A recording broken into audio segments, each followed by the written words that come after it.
So many of the projects here have been started by individuals. Every person comes with their own inspiration or their own curiosity. There's something about that self-direction and having a team of individuals who really feel deeply passionate that I think just breeds a really unique culture that HawkWatch has, where if you're able to get an experience with them, I feel like it'll serve you for the rest of your life. We've reached over 500,000 people in 35 years, which I think is just phenomenal for a full-time staff of only 16 folks. The next 35 years for the migration network at HawkWatch International hopefully is 35 more years. And with a long-term monitoring effort, the end goal is to keep monitoring. That long-term data set, that time series, is super valuable for understanding what's going on with regional raptor populations in terms of just numbers, but in terms of looking for climate change impacts. You can't go back and be like, what was the timing of migration in 1985 if you don't have the data from that.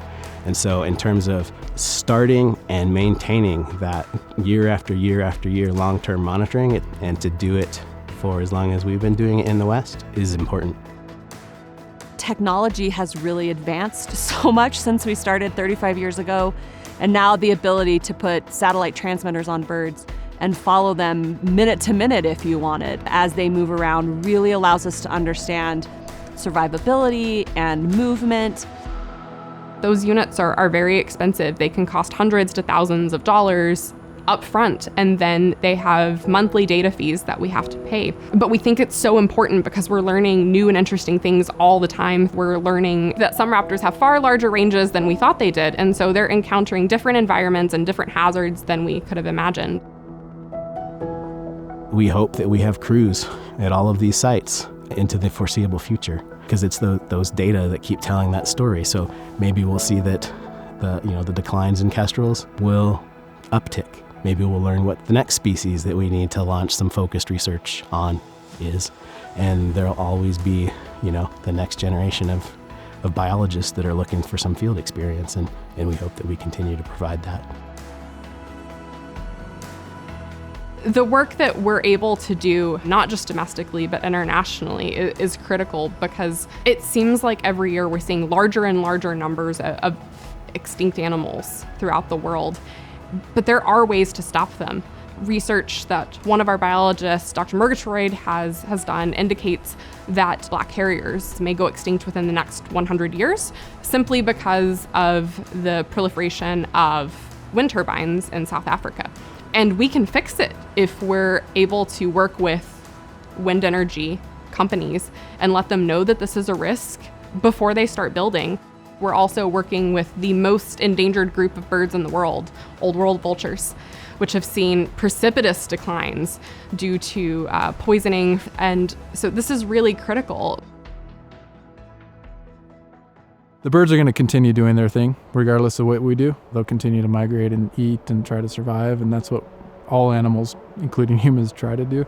But I think making those human connections and inspiring each other and getting people interested and involved and passionate to, in turn, conserve wildlife and keep these birds around and better understand the threats and how we can keep them around. That's what we as humans can kind of bond on and share. I am thrilled with what's happened with HawkWatch since I left. And I'm very proud of all the staff and the board members. I just want to thank everybody that's not only kept the dream alive, but strengthened it and made it more powerful. Your advice, your expertise, your passion is so needed at this moment. If we're going to be able to conserve this environment that we all need so much, it's going to take every single one of us.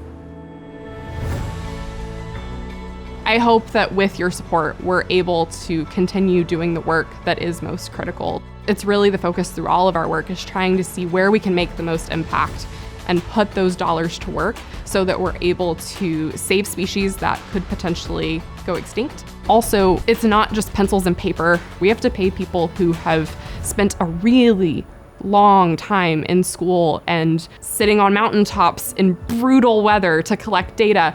And those folks deserve to have careers where they're compensated appropriately while they're doing so much to take care of raptors and us. HawkWatch is a really small organization that feels like a family, and I can't imagine working anywhere else. Like the people I work with, the volunteers that we work with, the crew members, that's the motivation, like helping everyone succeed and keeping the organization moving forward. Really trying to understand these incredibly beautiful, magnificent birds and what it will take to keep them around forever.